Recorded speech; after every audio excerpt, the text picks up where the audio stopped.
Today we are going to go over 8 tips that are useful for any beginner chess enthusiast looking to improve their chess skills. These are the same 8 methodologies or processes that I use to improve my chess on a regular basis. It forms a complete package, though one doesn't have to use it in its entirety. Mix and match with what you are already doing to suit your own personality and life. Edit, delete, fold, spindle, mutilate what doesn't quite just fit. So we're going to jump in with tip number 1. Work on your chess every day. I find that if I don't work on my chess every day, I get a little bit rusty. I'm a huge believer in the concept of small, steady improvement on a regular basis. Now, you can find all sorts of advice on the internet about what to study regularly and what percentage to devote to that area of study. Some say, devote 20% to your openings, 20% to your end games, or 30% to your middle game. Now, I work full-time and have 2 kids in the house, so I tend to work with time as opposed to percentages. As in, how much time do you have to spare today for your chess studies? Do you have 15 minutes? Do you have 1 hour? Now, if you feel like working on your end game, work on that. Middle game, let's do that. Are you tired of your middle game? Perhaps work on your tactics. Mix and match to suit your personality, energy levels, and the stressors that you are having that day. Make it your own formula, and you will tend to stick to it as opposed to someone else's plan. This type of approach will yield huge dividends over time. So tip number 2, play chess every day.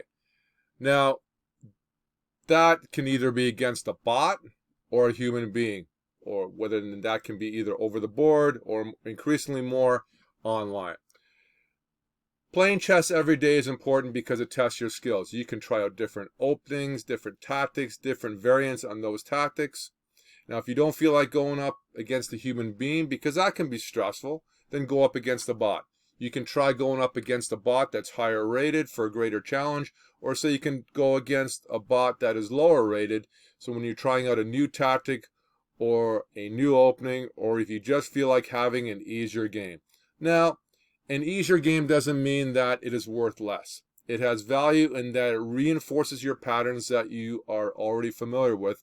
Remember that repetition breeds competency. So, tip number 3. Have a base opening for white and black. You should have a base opening for white and black. It is recommended, I was reading by international master Jeremy Silman, that you should have a base opening and study that opening for a year before you switch to another one. This opening should be your go-to for every game. Now, you can of course experiment developing other openings, as you should, but you should have a base system that you go to. This is especially helpful if you're going up against a stronger opponent. It's also helpful if you're not playing up to your usual strength. You could be tired, you could be stressed, you could be distracted. You should develop and research your opening or system to the best of your ability. The main line and all the variants, or at least as many variants as you can handle.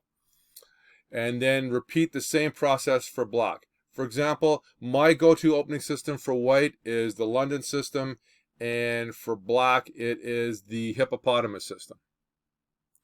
Tip number 3. Add additional opening and defensive systems to your repertoire. After you have a solid opening system developed for white and black, you should develop one more system for white and black. This will expand your repertoire, and then you can substitute it in for when your main go-to systems when you want to. These systems you will have given serious study to. For example, the first one, your main system, can be called Category 1. The ones you are studying, serious study, can be Category 2. And then you can substitute in Category 2 for when you feel like playing with it. You should also develop a Category 3, which is like a system for white and for black, where you have a curiosity. You're just starting to learn it, but that way it keeps it fresh, and you can play with different concepts and ideas. Why just one as opposed to 4, 5, 6? Because when you're at the beginner, it is far more manageable. If you develop one for white, one for black, another one for white and black, and then if you feel like it, throw in another one. So that's a maximum of 6 altogether, and you break it down into your go-to, your secondary, and then your tertiary. I find this much more manageable as in a beginner. In my case, as I mentioned earlier in the video, my go-to, my category 1 for white is the London system, and for black is the hippopotamus system. Category 2, the next up, when I'm a serious study for, I do the Kali Zukertort for white and the modern Pirts for black. They all have similar characteristics that reinforce my London and my Hippo. And for my category 3, I am looking at the King's Indian for both white and black. Again, they share the same characteristics with the other systems, so it very much is lock in step and reinforces everything I'm in study. Boy, that was a mouthful. Hopefully that made some sense. Step number 5, or tip number 5, work on puzzles every day.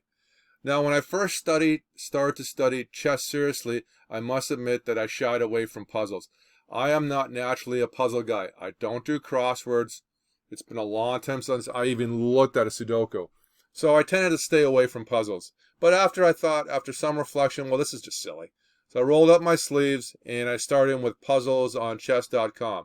And it wasn't as bad as I thought it was going to be. Sometimes I get them wrong, sometimes I get them right. Analyze my failures and push on. Sometimes I just scratch my head. Oh my goodness, I have no idea what's going on here. But I'm slowly getting better, slowly improving, and I'm emphasizing slowly. I think that puzzles help reinforce pattern recognition as well as tactical analysis. So again, repetition breeds competency. So if you're not grinding out puzzles, roll up your sleeves and start to do so. I think it will pay huge dividends. So, tip number 6, and that is take a course or take some lessons. This is an organized or structured course or set of lessons. You can find a plethora of YouTube videos. You can mix and match what you feel like it. However, I believe that going through a structured set of material is invaluable from someone who is a solid chess player and instructor. There are plenty of lessons available on chess.com, Chessable. There's also courses available on Skillshare or Udemy. Gotham Chess, links below, have some excellent courses. I am presently working through Levy's beginner course, and I highly recommend it. Again, I'm not sponsored or anything like that. I recommend it because I use it myself and I've paid my hard-earned money in doing so. I truly find the material useful. Besides Gotham Chess, I can also highly recommend King's Crusher on Udemy. He has some excellent courses. Just type in King's Crusher, you'll find it, and explore that. I am working on his London system and also on his pawn structure course. As with Udemy, don't pay full price. Always wait till their courses go on sale. But in summary, I recommend taking a course, taking some lessons. I think you will find it as well invaluable. Now, tip number 7, find a chess book.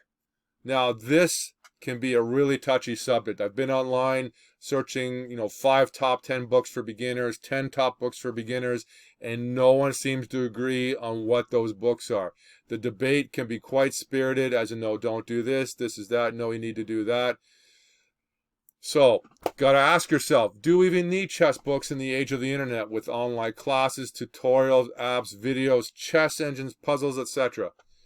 I think we do. Now, I am biased. I enjoy reading. My family thinks I'm a book nerd, and I do have what might consider a personal library. Having said that, I think books have a different feel than working online. You get to explore the mind of the author, which is definitely, I feel, infinitely harder to do online. Now, chess books are a little bit different. It's not like reading a novel or a historical text. It's instructional. If you're reading an instructional book, you will need to have a board in front of you, whether it's a real board or a virtual board, because you need to go through the games, the examples, the puzzles, because they're quite often presented, in fact, almost always with chess notation. And I don't know about you, but I get lost in the chess notation if I don't have it in front of me. I need to be able to plot it out. Otherwise, I don't get nearly as much as I read it. Yeah. There are some diagrams. Of course, you have a diagram here, a diagram there, but quite often, just because of space, they don't have the room for every step. So I would recommend that. Now, what to recommend? Now, this depends on your interest and your personalities. I've looked at lots of lists. No one seems to agree what are, say, the top 5 for a beginner, or even for an advanced or an intermediate player. So, with the risk of getting the internet chess trolls after me, I'm going to leave you with 3 recommendations to get you going.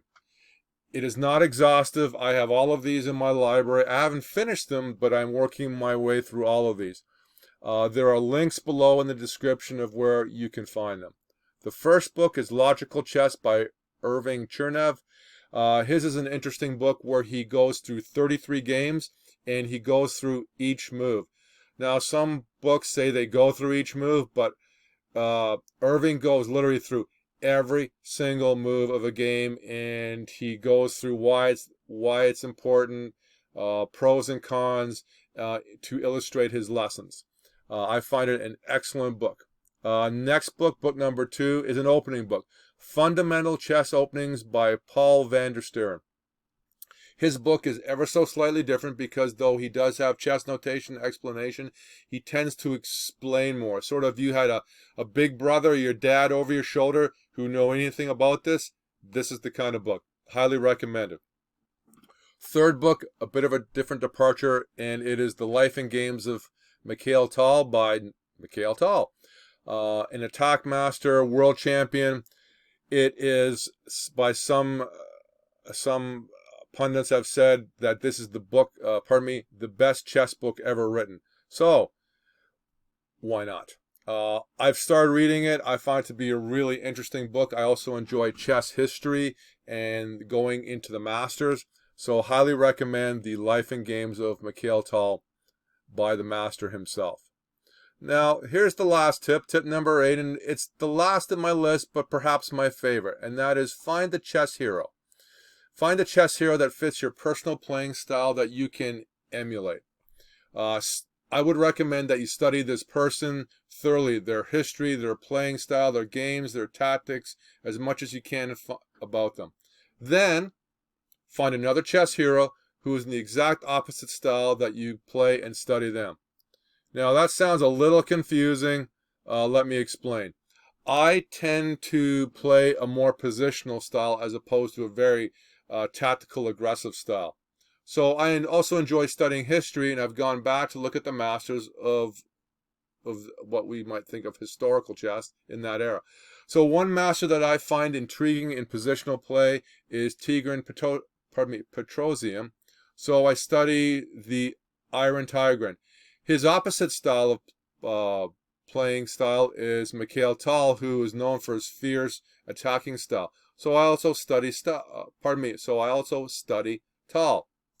Boris Spassky once said that you never knew when Petrosian would play like style. So that resonated with me. So this fits in with the style I'm trying to accomplish as a developing chess player. I study Petrosian for my positional type of play, and then if I feel I need to go junkyard dog, I study Tal for that end. So go out and find your chess heroes. So that is the 8 tips for getting better at chess. I feel it's very solid for a beginner. I want to leave you with one bonus tip, say tip number 9, which may or may not work for you. It depends if you are a podcast person. If you are, then I have something to recommend. If not, you can disregard and then click off the video or just go to the end, and it's done anyway. So, and that is Listen to a Chess Podcast. Podcast I recommend is the Perpetual Chess Podcast with Ben Johnson.